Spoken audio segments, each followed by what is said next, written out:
Iniciamos nossa história em tempos longínquos, antes do grande cataclismo que destruiu boa parte do mundo antigo, quando ainda havia uma antiga civilização na Terra. Lugar que hoje em dia é convertido em lenda, o qual chamamos de Atlântida. Na antiga Atlântida era possível adquirir uma sabedoria que era produzida através dos ensinamentos de seus sumos sacerdotes, e que por milhares de anos tiveram acesso a grandes conhecimentos sobre o funcionamento do universo, e do processo que chamamos de vida. Os estudos das constelações lhes revelaram que nós humanos somos uma união vivente entre a Terra e o céu, e que as estrelas, os sóis e outros corpos celestes do espaço nos influenciam, formando estações, ciclos e ritmos em nossas vidas. Então certa vez os grandes sábios sacerdotes da escola de conhecimento de Narrakal na Atlântida, descobriram que o planeta estava nos momentos finais de um destes ciclos. Os sacerdotes resolveram avisar a humanidade, mesmo sabendo que nem todos os humanos lhes dariam ouvidos, sobre uma catástrofe iminente que destruiria as estruturas que organizavam a vida do homem. Sem o apoio da maioria da população, resolveram mesmo assim construir alguns barcos fechados por todos os lados, e os protegeram com campos eletromagnéticos que podiam penetrar e dissolver a matéria. Estavam sendo comandados pelo sumo sacerdote Chiquitete, Arelish Vomalites, e então subiram a bordo com suas famílias, alguns instrumentos e animais domésticos, e afastaram-se de sua capital chamada Atlântida. Sejam todos bem-vindos ao primeiro episódio da série Atlantis, os Pilares do Mundo Antigo. Meu nome é Fábio Luciano, e você é sempre muito bem-vindo aqui no canal Incrível História. Iniciação nos grandes mistérios.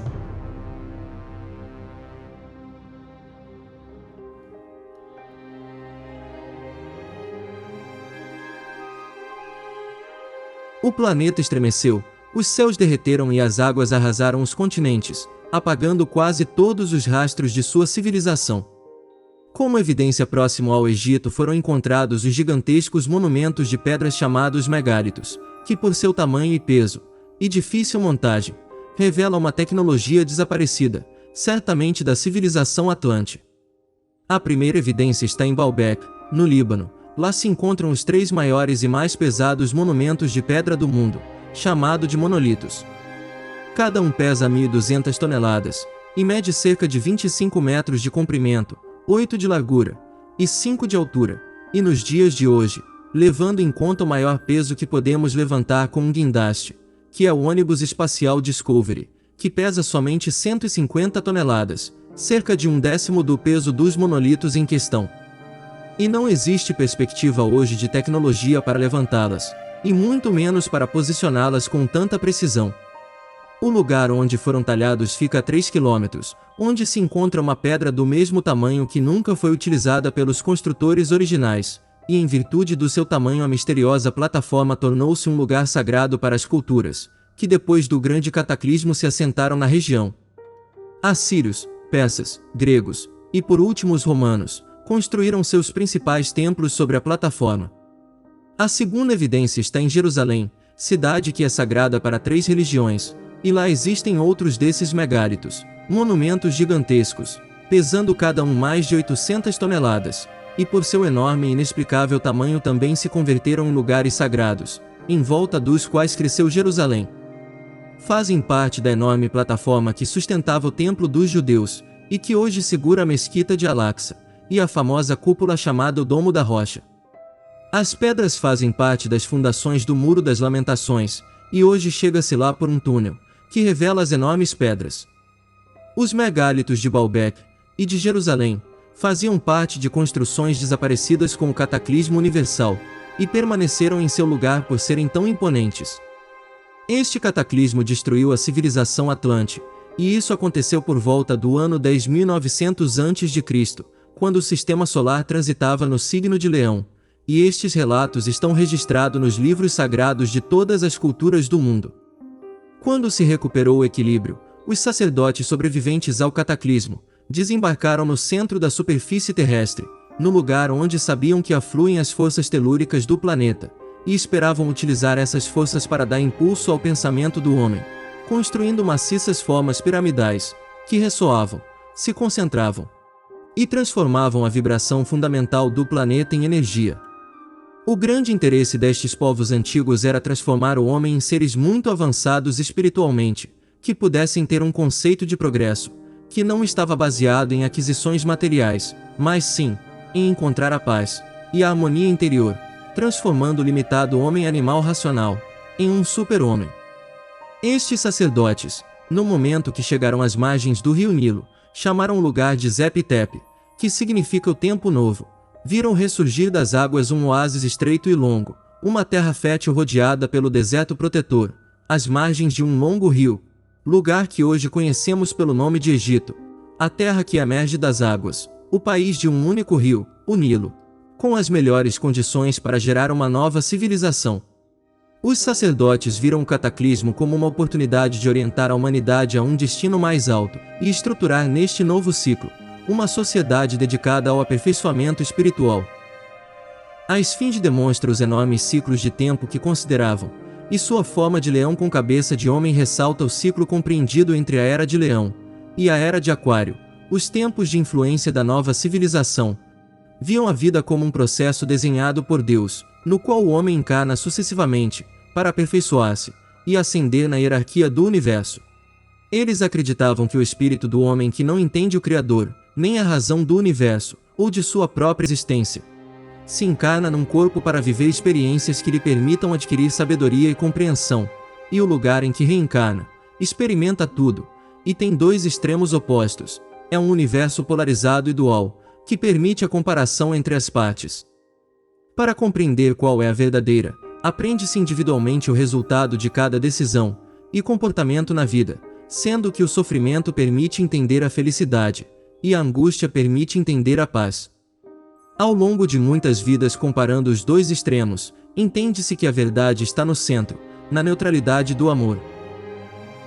A partir disso, o homem compreenderia a vida, e se transforma em um ser que respeita tudo que existe, compreende que tudo tem a sua função, aceita que todas as circunstâncias, mesmo as mais difíceis, são perfeitas, pois são lições para o aperfeiçoamento espiritual. Vida após vida, o homem vai subindo de nível, tem mais informação e permanece em paz e harmonia, maneja mais energia vital, se transforma em um ser tolerante e respeitoso, que alcança mais poderes, compreende que no universo dual em circunstâncias contraditórias a única coisa que não tem polaridade é o amor que é perfeito, como Deus. Com o zodíaco de Dendera ensinaram que esse processo de aprendizagem concede a cada espírito um ciclo cósmico, com 12 eras zodiacais, um giro completo do sistema solar, recebendo a radiação de cada uma das 12 constelações. Acreditavam que durante esses 25.920 anos, reencarnavam 700 vezes em diferentes corpos, lugares, tempos, circunstâncias, condições e personalidades diferentes, e em cada vida aprendia algo diferente, e cada vez nasce influenciando de diferentes maneiras pelas forças que as estrelas irradiam. Assim todo ser vivo cumpriria um ciclo cósmico, recebendo energia das 12 constelações, e a influência dos céus que marcam ritmos e produzem estados diferentes. Conhecendo a relação deste processo de aprendizagem das vidas do homem na Terra, com o movimento do planeta e do sistema solar, regeram os seus planos pelas estrelas, estruturaram um método para revelar informações sobre Deus e o universo, e o processo de aperfeiçoamento durante milhares de anos, uma forma de mostrar ao homem o que é a vida, e para que existe.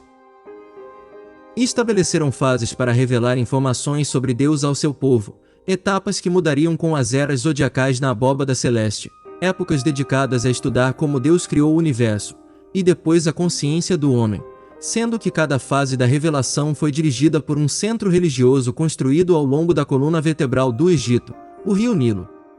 Atuaram como chakras, ou centros de transformação e distribuição de energia e informação ao corpo do país, e se desenvolveram em 4 épocas, e 4 centros religiosos, cada um deles dedicado a explicar e conseguir a compreensão do povo sobre uma fase do Gênesis, cada um deles dedicado a um momento distinto do único Deus, com nomes e formas simbólicas diferentes.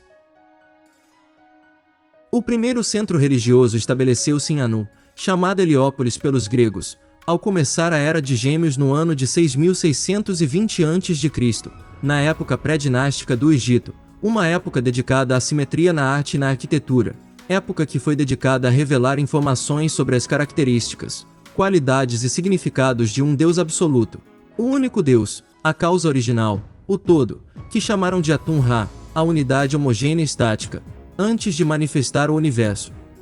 O segundo templo estabeleceu-se em Mênfis ao começar a Era de Touro, no ano 4460 a.C. Ele foi dedicado a revelar informações de outro momento de Deus quando manifesta o universo, os planetas e os homens, quando ativa a sua vontade, a sua energia divina, e cria a matéria. Essa característica criadora de Deus foi chamada de Ptah, e isso influenciou até nos nomes dos faraós.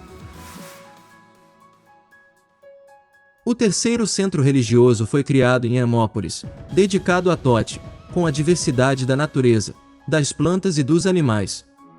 O quarto centro religioso estabeleceu-se em Tebas, com a chegada da Era de Ares, no ano de 2300 a.C., e foi dedicado a revelar informações sobre as características, qualidades e significados de Deus, quando cria a sua imagem e semelhança, a consciência do homem, e o chamaram de Amon-Ra.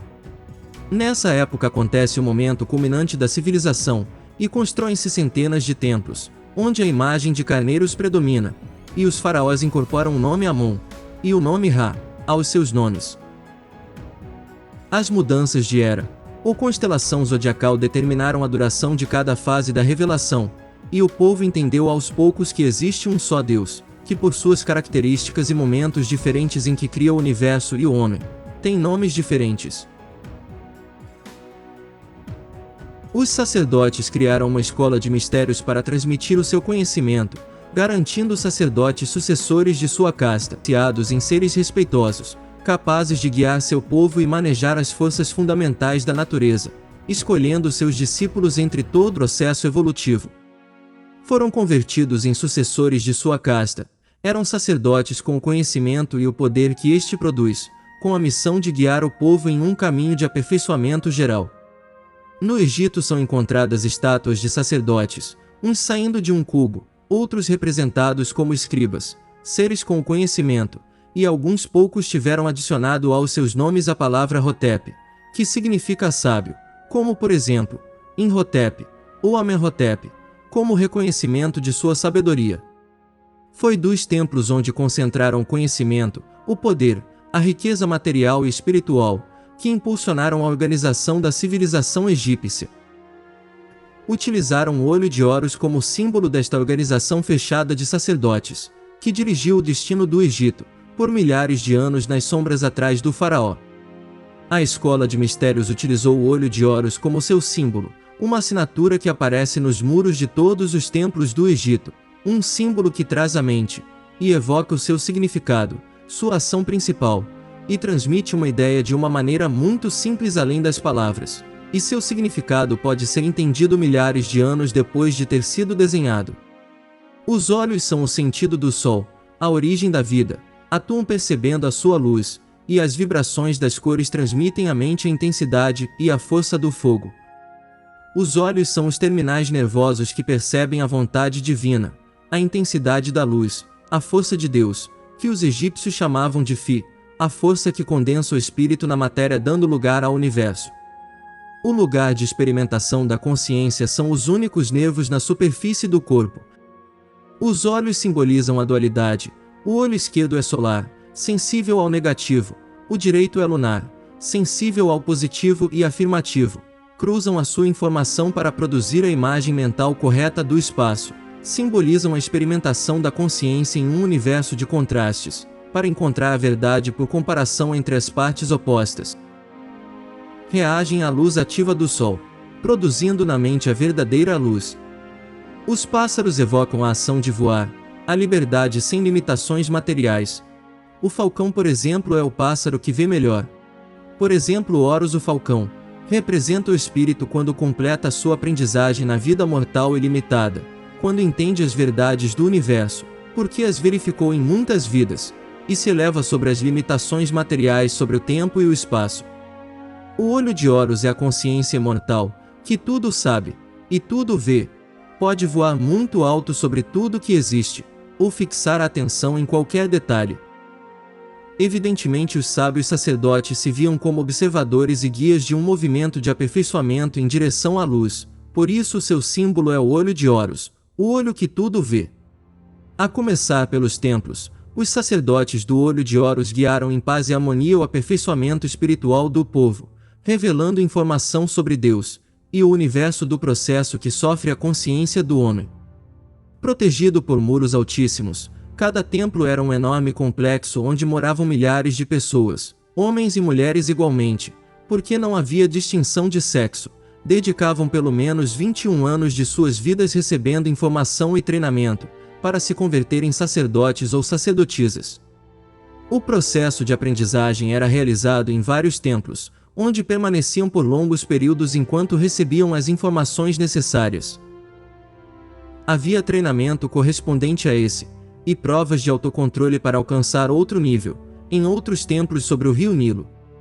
Cada templo era uma biblioteca viva, com informação especializada, e cada um tinha uma lição diferente sobre o universo, ou a razão da existência.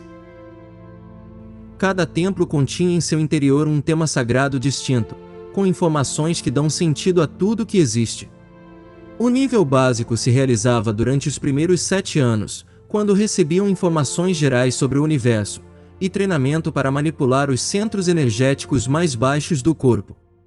Havia templos como o de Konrombo, dedicados a entender a necessidade do universo dual e polarizado, para permitir à mente comparar entre extremos opostos, e assim compreender a verdade. Em seu interior aprenderam a controlar o medo da perda, a entender que se possui em cada vida o necessário para adquirir as experiências de aprendizagem. Tinham instalações que despertavam o medo da morte, para aprender a controlar e entender que a morte é apenas um passo para outra experiência. Em túneis com água e crocodilos, grandes alturas, lugares fechados com serpentes, os iniciados provavam a sua determinação. Lá receberam a informação para superar o medo ao abandono, os instintos de agressão e defesa, a entender a existência de programas mentais inconscientes, que geram reações automáticas para poder controlá-las. No templo de Luxor em Tebas, transmitiram os conhecimentos que tinham sobre o funcionamento do corpo, e o treinamento para que a consciência se identificasse com ele. O templo inteiro era como um organismo humano, cada salão representando um órgão com informações nos muros sobre sua função principal, sobre o benefício que o organismo inteiro obtinha ao realizá-la e a sua relação com os outros órgãos. Em seu interior se realizavam exercícios de concentração e de movimentos, elevando a mente a cada órgão até que o corpo inteiro estivesse consciente, e os manipulasse à vontade como um excelente instrumento. Vários templos com sacerdotisas de Néftis e Ísis se dedicavam a transmitir informações e treinamentos sobre as percepções físicas, as emoções e desejos carnais, sobre a diferença das emoções superiores à intuição e à inspiração. Aprenderam a transmutar as paixões e as sensações do corpo, e com o poder do espírito a elevar a consciência e sua depuração vital a solicitar a canalização de energia e inspiração de espíritos em planos mais evoluídos, para despertar a criatividade.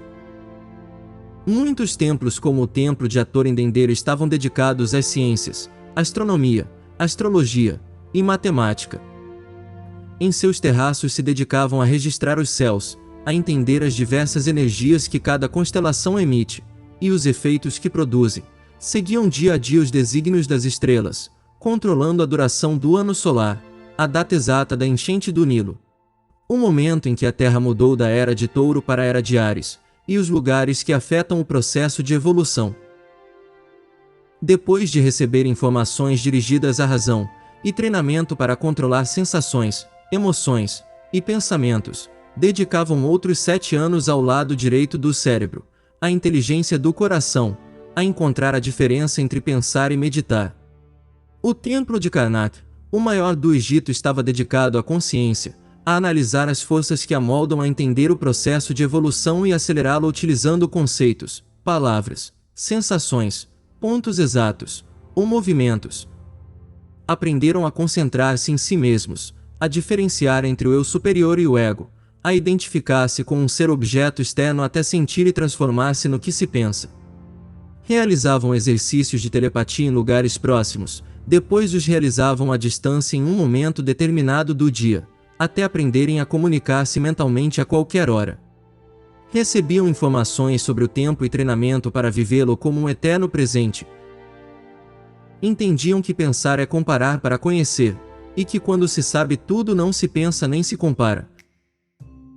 Aprendiam a mudar o estado do nível vibratório, a manejar as circunstâncias externas conseguindo o equilíbrio emocional como uma decisão mental interna. Cada templo continha 3 níveis de informação, e isso era uma maneira de revelar informações simultaneamente a homens em diferentes níveis, com estados evolutivos. O primeiro nível transmitia informações básicas dirigidas ao povo. Cada templo contava uma história simples, repleta de símbolos e personagens fantásticos. Um drama sagrado facilmente compreensível, e as ideias eram expressadas como mitos em forma de história.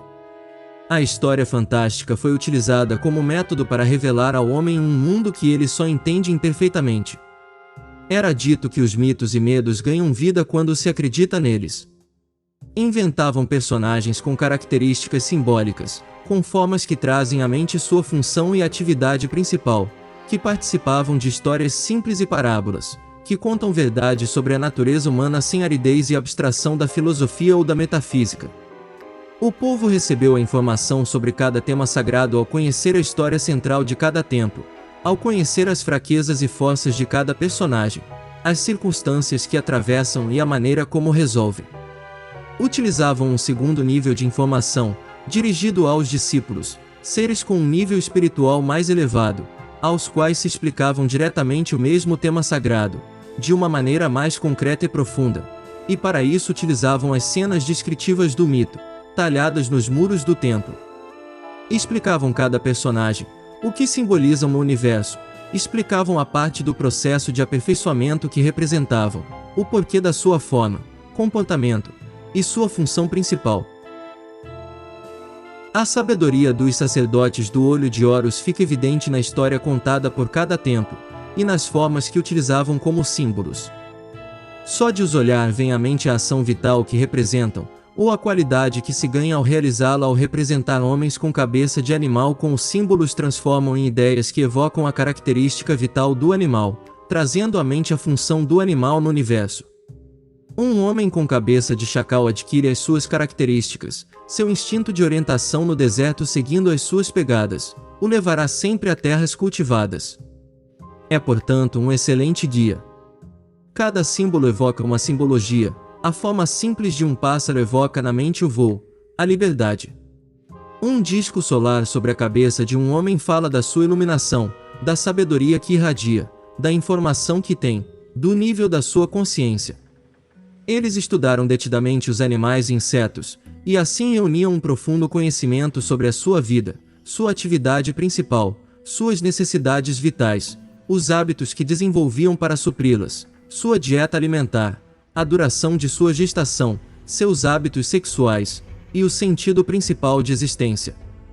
Escolheram os animais mais idôneos para representar uma ação vital, e o que acontece no universo quando se executa o processo da lagarta que se arrasta e tece para depois transformar-se em borboleta. De todos os pássaros o falcão é o que vê melhor, tem um cérebro óptico com a vista mais perfeita e desenvolvida, por isso é escolhido como símbolo para representar essa função vital, o sentido da visão. Uma figura humana com cabeça de falcão é um ser que tudo vê, que domina o panorama, vendo perfeitamente cada um dos detalhes em que foca a sua atenção. Estas figuras, que eram chamadas deuses, ou néters, pelos egiptólogos que acreditam que o Egito era politeísta, e que adorava os animais, representam apenas uma ação vital, um comportamento que transforma e aperfeiçoa cada ação importante da vida, tendo um símbolo que a representa. Comunica a transformação que acontece na essência do indivíduo que a executa, o que obtém dela.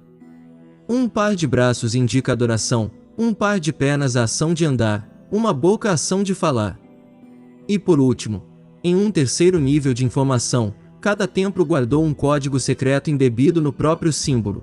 Era conhecido apenas pelos altos sacerdotes e mestres, com informações sobre forças e energias fundamentais, como controlá-las e utilizá-las para prestar serviço ao seu povo. Em templos como o de Horus em Edfu, o sumo sacerdote levou seus discípulos mais evoluídos a deslocar sua consciência no tempo, abrindo o inconsciente para reviver e compreender as vidas passadas, em seu processo de reencarnação. O sumo sacerdote foi sempre um ser muito adiantado no caminho espiritual. Ele não se identificava com o corpo, e conhecia perfeitamente o seu funcionamento, e que energias utilizar para equilibrá-lo. Controlava do centro nervoso no alto da cabeça o mais alto nível de energia vital, permanecia num eterno presente irradiando amor, guiando e servindo com seu divino poder. Em seus salões entenderam que a realidade se compõe de 7 níveis de energia vibratória, 7 correntes energéticas, com 7 diferentes níveis de poder ou força.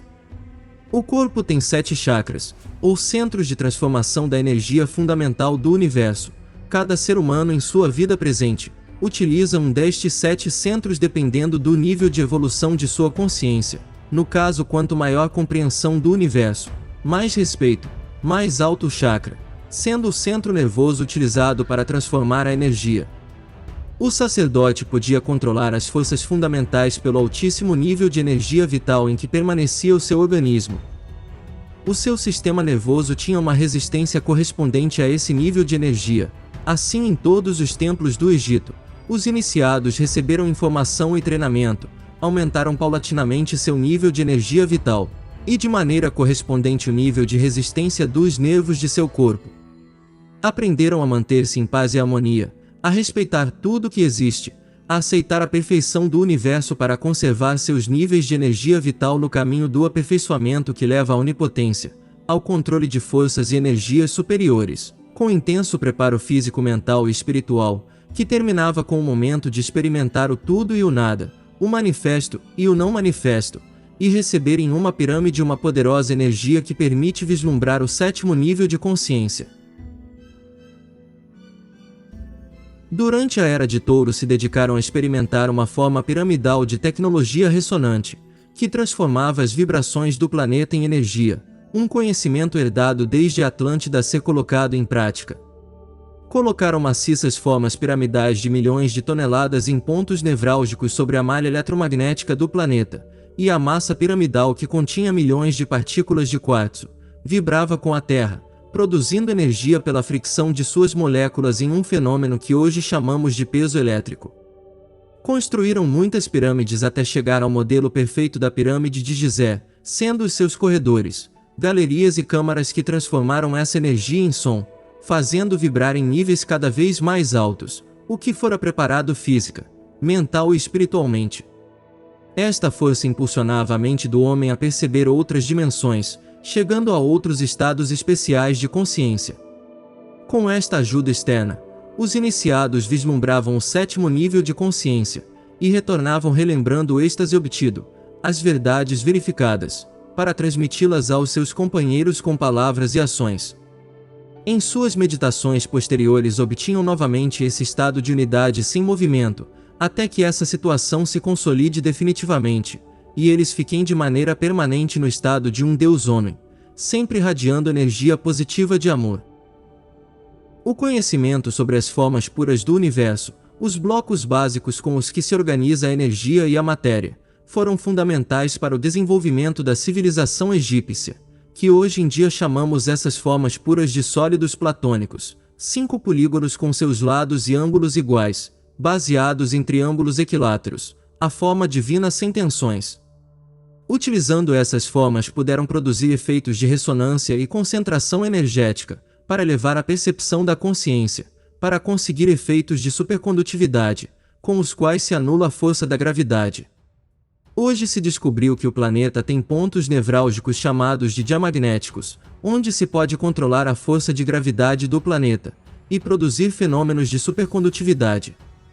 A supercondutividade permite amplificar ou diminuir a força da gravidade, então ao aumentar o peso das pedras podiam as enterrar, sem que fosse necessário escavar, e ao diminuí-lo, tornaram as pedras leves para empurrá-las e movê-las facilmente desde pedreiras longínquas. Na ilha de Sehel foram encontrados hieróglifos com fórmulas e ingredientes para produzir uma espécie de concreto que parece rocha, e cientistas franceses os decifraram parcialmente. Suas experiências confirmaram que se trata de polímeros, que ao solidificar produzem uma espécie de pedra. Isso explica a facilidade para fazer juntas tão exatas entre as pedras dos seus templos, conseguindo usar os blocos já fundidos como forma para os novos. Mas o mais importante foi a sua visão de que a vida é um processo desenhado por Deus, para ampliar a consciência do homem, que o espírito do homem encarna repetidamente em um corpo, para compreender a harmonia pelos resultados de suas decisões. Acreditavam que ao viver muitas vidas com experiências opostas, de angústia e de paz, de depressão e de felicidade, de riqueza e de pobreza, de saúde e doença, compreendiam a razão da sua existência, e acabavam com as limitações materiais, transformando-se em um super-homem imortal, um ser que não perde na morte a consciência, ou a informação acumulada. No princípio a sua animalidade é dominante, e a intolerância e a agressão determinam uma vida de sofrimento, então aos poucos se enche de dores, e ao tentar remediar, deixa de atacar, encontra a paz, e com ela altos níveis de energia vital. Com a informação do processo de aperfeiçoamento, e das leis que regulam, os egípcios melhoraram de vida, aceitaram os momentos difíceis como parte do seu caminho de aprendizado, permanente o valor da harmonia. Ao compreender que cada decisão produz paz ou sofrimento, pode-se passar a cada dia. Construíram uma comunidade em paz, e uma tal felicidade que quando o historiador grego Heródoto visitou o Egito no ano 500 a.C., afirmou o seguinte: de todas as nações da terra, os egípcios são os mais felizes, sãos e religiosos. Apesar disso não tinham uma palavra em sua língua que significasse religião, não viam diferença entre o sacro e o mundano, viam-se como os encarregados de compreender que Deus, o universo e o homem formam uma unidade manifesta pelo amor. Nesta série que intitulamos como Atlantes, os pilares do mundo antigo, veremos a mensagem que os egípcios, que no princípio foram guiados pelos sumos sacerdotes atlantes, transmitiram em seus templos, que todos os homens avançam por um caminho de aperfeiçoamento, onde alguns estão mais evoluídos que os outros, mas todos chegaram à imortalidade e à consciência permanente, somente aprendendo a ser flexíveis, aceitando as circunstâncias, e a respeitar todos os seres que nos rodeiam. O caminho pode ser de sofrimento, ou de paz e harmonia, depende da valorização do que se tem, e de agradecer a oportunidade de estarmos vivos para tomar consciência de que fomos criados por amor. Diga tudo o que você achou sobre estas informações nos comentários. Se inscreva no canal para não perder os próximos capítulos desta maravilhosa série.